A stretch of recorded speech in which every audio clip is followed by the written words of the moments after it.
Welcome to the Alcohol Minimalist Podcast. I'm your host, Molly Watts. If you want to change your drinking habits and create a peaceful relationship with alcohol, you're in the right place. This podcast explores the strategies I use to overcome a lifetime of family alcohol abuse, more than 30 years of anxiety and worry about my own drinking, and what felt like an unbreakable daily drinking habit. Becoming an alcohol minimalist means removing excess alcohol from your life so it doesn't remove you from life. It means being able to take alcohol or leave it without feeling deprived. It means to live peacefully, being able to enjoy a glass of wine without feeling guilty and without needing to finish the bottle. With science on our side, we'll shatter your past patterns and eliminate your excuses. Changing your relationship with alcohol is possible. I'm here to help you do it. Let's start now. Well, hello and welcome or welcome back to the Alcohol Minimalist Podcast with me, your host, Molly Watts, coming to you from, let's call it a rebounding Oregon. Did you get that? It's like March Madness week, rebounding Oregon, and it's rebounding in terms of the weather.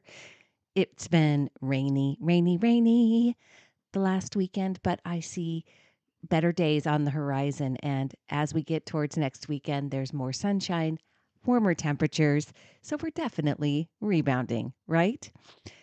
Hey, it's a special spring break episode this week. It's the last week of March here in Oregon. That means it's spring break. And now, granted, I don't have school-age kids anymore, so spring break isn't quite as real for me as it used to be. But I decided to take a break from regular content this week, really because I'm getting ready for a month-long series for April. April is Alcohol Awareness Month. It's something that started back in 1987. It was a public health program organized by the National Council on Alcoholism and Drug Dependence. It was really all about increasing outreach and education regarding the dangers of alcoholism and issues related to alcohol. It was started with the intention of targeting college-age students who might be drinking too much as part of their newfound freedom, and since then, it's become a national movement to draw more attention to the causes and effects of alcoholism, as well as to help families and communities deal with drinking problems. That's what Alcohol Awareness Month is all about on a national basis. So, although I don't want to spend a whole month talking about alcohol abuse, misuse, and all the inherent dangers of overdrinking, I do want to spend the month focusing on awareness, specifically on the benefits of minimizing alcohol and why those of those who drink regularly, those who feel stuck in a daily drinking habit, have so much to gain from reducing alcohol, and why I believe for many people changing their drinking habits is really the key to living their very best lives. So, starting next week, the Alcohol Awareness Month series will kick off with 3 myths about alcohol that you need to stop believing. All right? That will be week number 1 in April. 3 myths about alcohol that you need to stop believing. So I'm getting ready for that. And in the interim, this week, I have a special treat for you. I'm sharing an episode from the Change Academy podcast with our friend of this show, Monica Reinagel.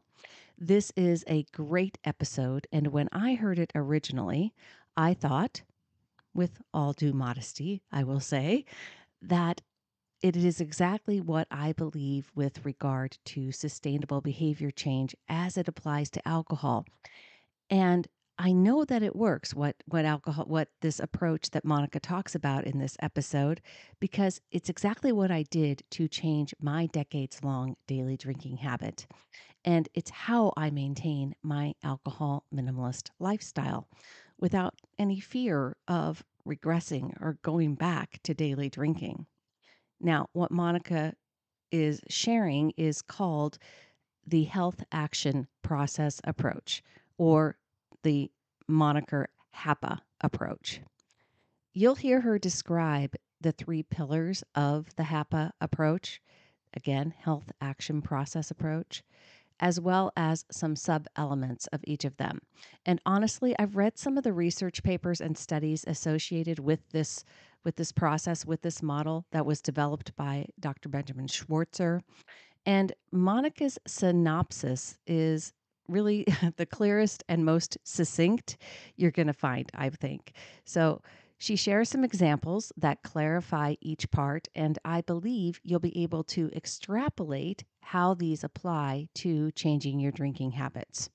No worries either way. I'm going to jump back on after the episode and illustrate what I mean with regards to both the Peace and Power framework and the part and the work that we do to become alcohol minimalists. The episode is called Why It's So Hard to Convert Good Intentions into Action. And again, it's from the Change Academy podcast. And one more thing before we dive in, Monica is actually doing a really great workshop on Saturday, April 13th at 8 a.m. Pacific, 11 a.m. Eastern, called Stronger Bones, Practical Strategies for Lifelong Bone Health.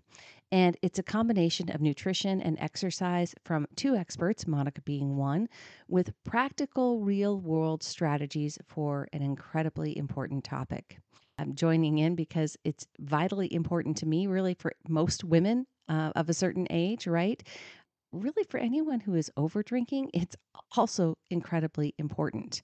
People who drink heavily are more likely to develop osteoporosis.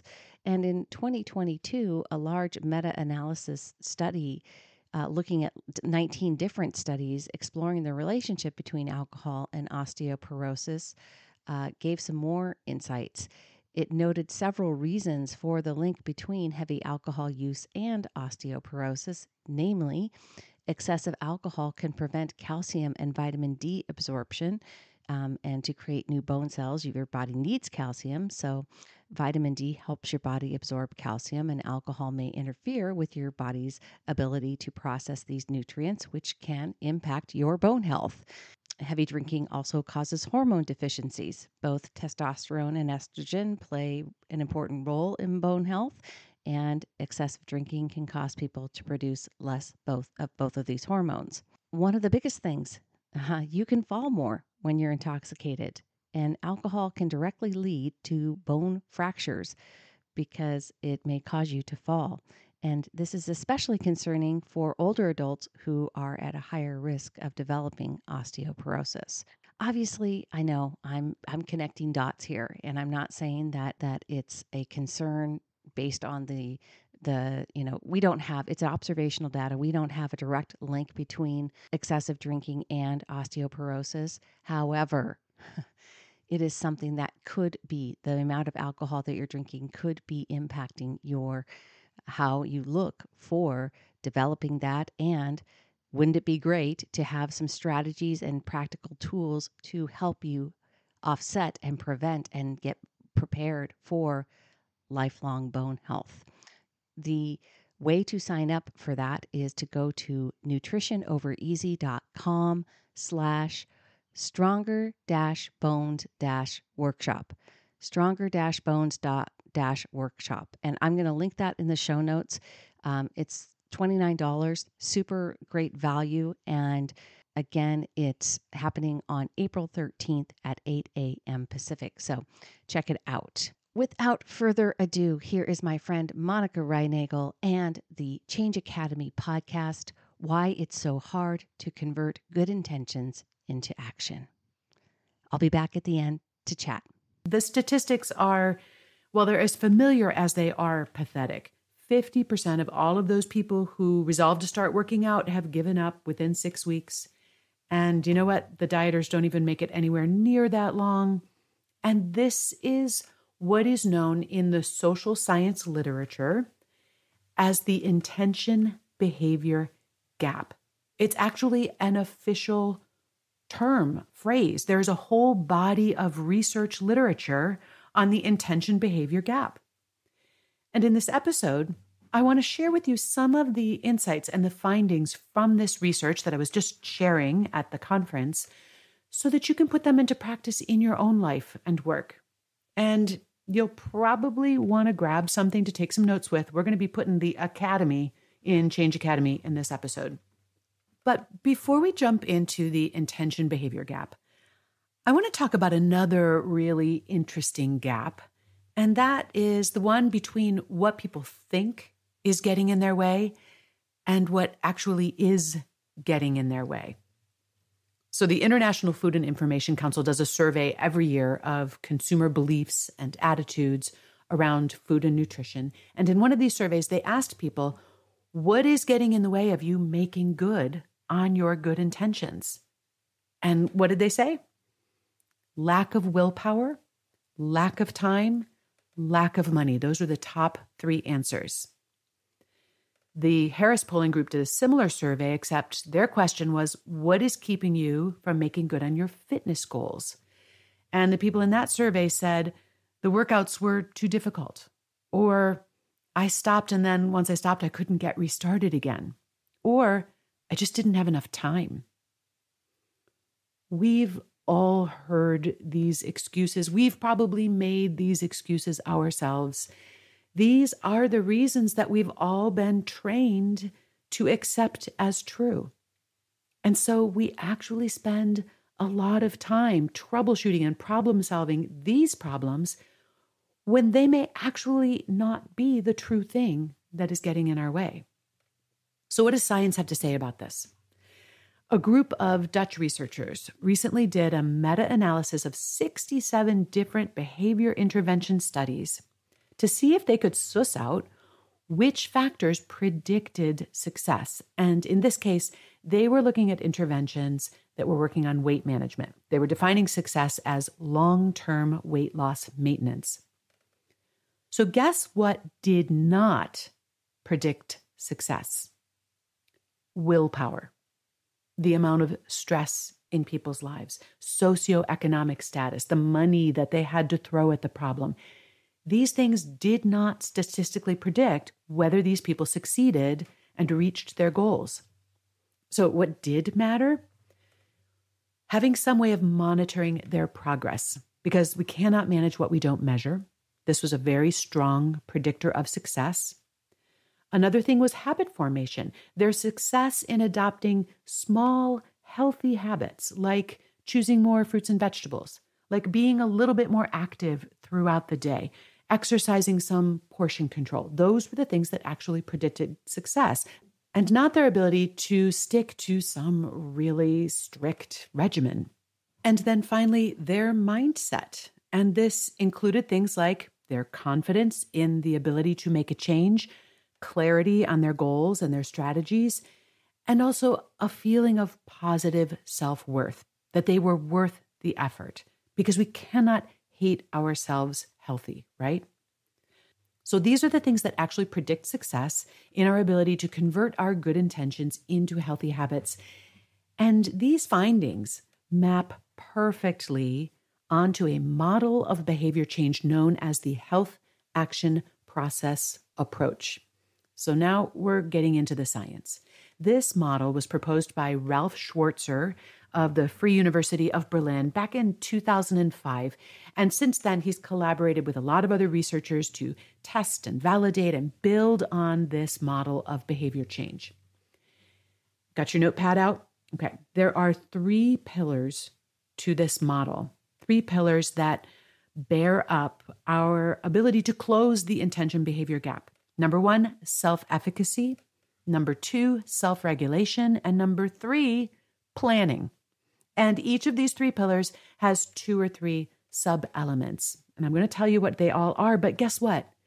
We have talked about every single one of these in previous episodes. But today, I want you to see how they all fit together. So let's start with that first pillar of the Health Action Process approach. It's self-efficacy. And this one has 2 components to it. The first one is our confidence that whatever this set of actions is, that it's going to have a beneficial result. And the second thing is confidence that we have the ability to execute this set of actions. And this sets up a really interesting tension. So let's say that my gym is offering a super intense boot camp.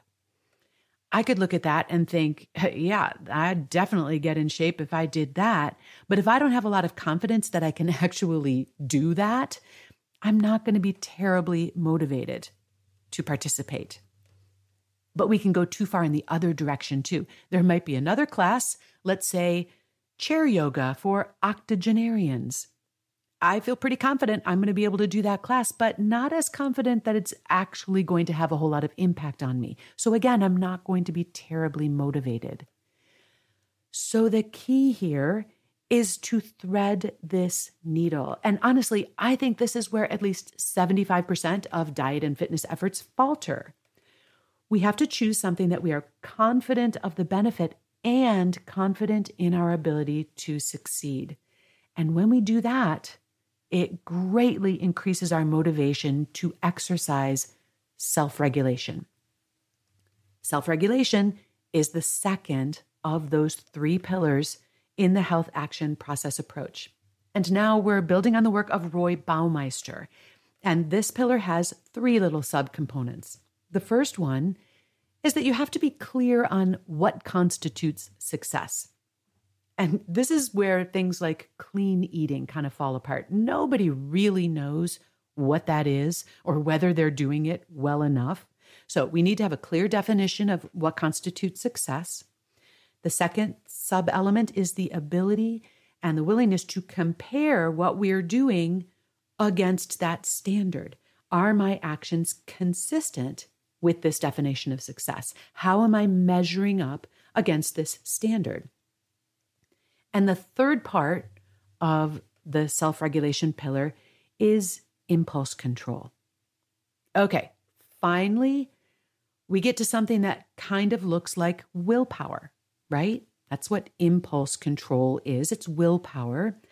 And it is an important part of this ability to regulate our actions. But I just want to point out that willpower isn't sitting here in a vacuum. It is buttressed by all of these other elements. My confidence in my ability to make a change, my conviction that this is going to benefit me, my awareness of the standards, my ability to compare my actions against those standards. All of these support my ability to exercise impulse control. So we can't just lay the whole thing at the door of willpower. Willpower is in there, it's in the mix, but it's part of a larger network of behavioral attributes. And then the third part of this health action process approach is planning. And this too breaks down into a couple of different categories. The first one is action planning. And you'll remember us talking about this in the past. This is where we are preparing and planning for success. We're going to figure out exactly which classes we're going to take this week, and we're going to schedule them into our calendar. And then while we're at it, let's figure out who's going to watch the kids so we can actually get to the gym. Or let's sit down and put together a meal plan, but then let's also make the shopping list that will support that meal plan. And let's schedule in a couple of hours into the weekends to do some batch planning. So this is planning for success. It's really important. But the other facet of planning is one that we sometimes overlook. And if anything, this appears to be even more essential. And this one is coping planning. Coping planning is anticipating the barriers, the obstacles that we might encounter in executing our plan and coming up with strategies to overcome those obstacles. I like to think of this as planning for failure, or maybe better said, planning for success in failure. And this is super important because it acknowledges from the get-go that nothing ever goes exactly according to plan. I might show up at the gym at the scheduled time, but my spin class is canceled because my instructor is sick. Well, that doesn't mean I go downstairs and order a muffin. It means I'll go to a different part of the gym and I'll do a different workout today. Coping planning provides flexibility and resilience in the face of those inevitable things that are not going to go according to plan. So, this is extremely important because it helps us prepare ourselves for the fact that things will go awry and that this is not an excuse to abandon ship. We have to learn how to roll with those punches. So, those are the 3 pillars and the 8 elements of the health action process approach. And we can use these elements as a sort of checklist for whatever it is that we have cooked up here to see if we have set ourselves up for success. So here are some questions to ask. Are you confident that what you've undertaken is both achievable and beneficial, worth doing? Are you clear on what actions will constitute success? And do you have a way of measuring your own actions against those standards? Have you planned for both success and failure? Because if so, you are harnessing the full power of the health action process approach. Congratulations. And if not, hopefully you now have some very specific ideas of where the gaps are in your plan. Just a quick break to talk with you more about Sunnyside. Did you know that Sunnyside uses science to help you reach your goals by focusing on 3 scientifically proven superpowers that you have? Number 1, the power of pre-commitment. Each week you set an intention for the week ahead that includes a tracking goal, a drink goal, and possibly a dry day goal. Number 2, the power of conscious interference. You'll learn the habit of tracking each day as soon as you finish it, which creates a mindful pause before you start the next day. And number 3, positivity. We know that this is a big step that can be tough at times, right?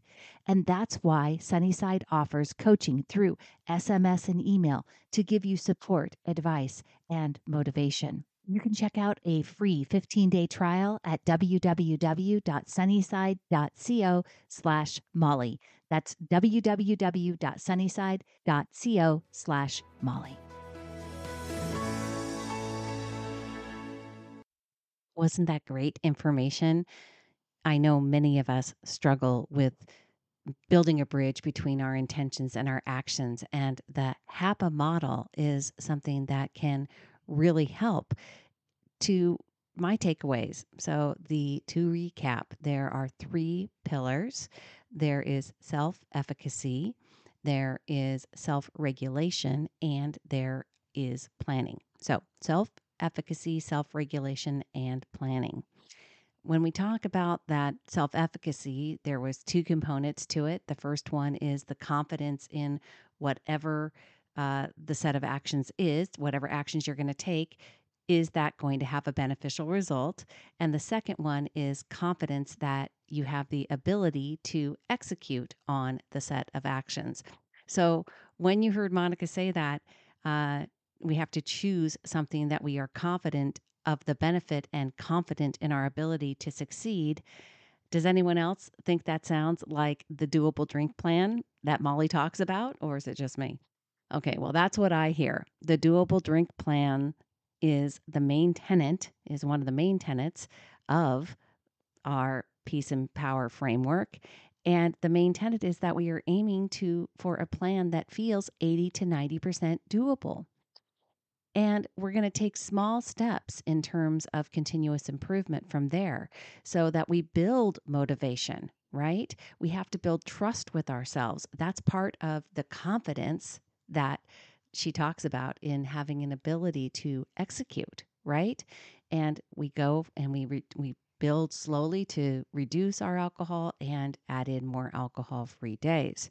So I really hear a lot in terms of self-efficacy in the doable drink plan. That was the first pillar. The second pillar is self-regulation. And self-regulation is really building on the work of Roy Baumeister, as Monica said. This pillar also has 3 subcomponents. The first is that you have to have a clear picture of what constitutes success. The second is the ability and the willingness to compare what you're doing against that that standard of success. And the third part is impulse control. But impulse control or willpower, right, is buttressed by all of those other elements.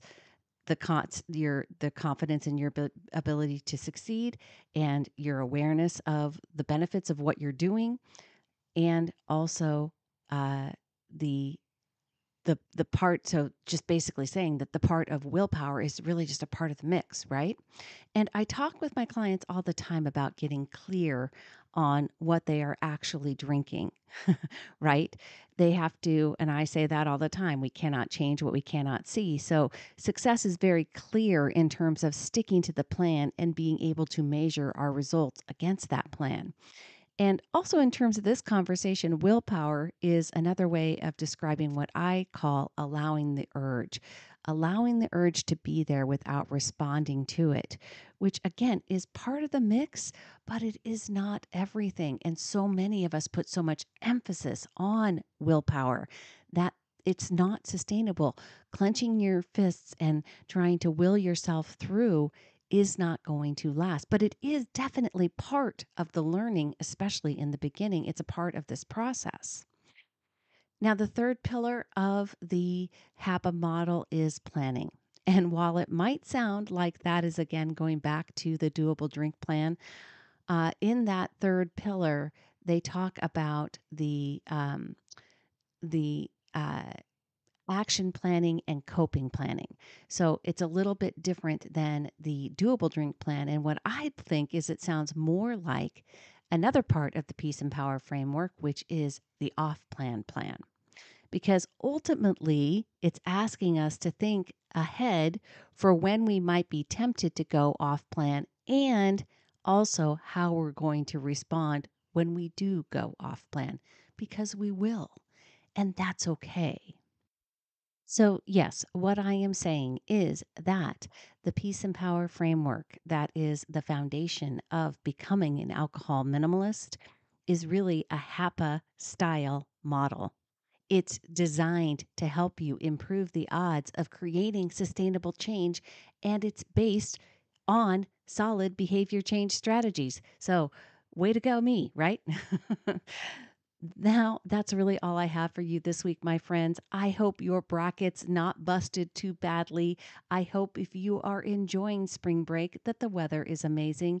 And if you want to talk about changing your relationship with alcohol and how I help people change their drinking habits through the Peace and Power framework, let's set up a free call. You can email me, molly@mollywatts.com. Let's chat. Until next time, choose peace, my friends. Hey, thanks for listening to the Alcohol Minimalist Podcast. Take something you learned from this week's episode and put it into action. Changing your drinking habits and creating a peaceful relationship with alcohol is 100% possible. You can stop worrying, stop feeling guilty about overdrinking, and become someone who desires alcohol less. I work with people in 3 ways. You can learn about them over at www.mollywatts.com/workwithme. Or better yet, reach out to me directly. It's molly@mollywatts.com. We'll jump on a call and discuss what's best for you. This podcast is really just the beginning of our conversation. Let's keep it going.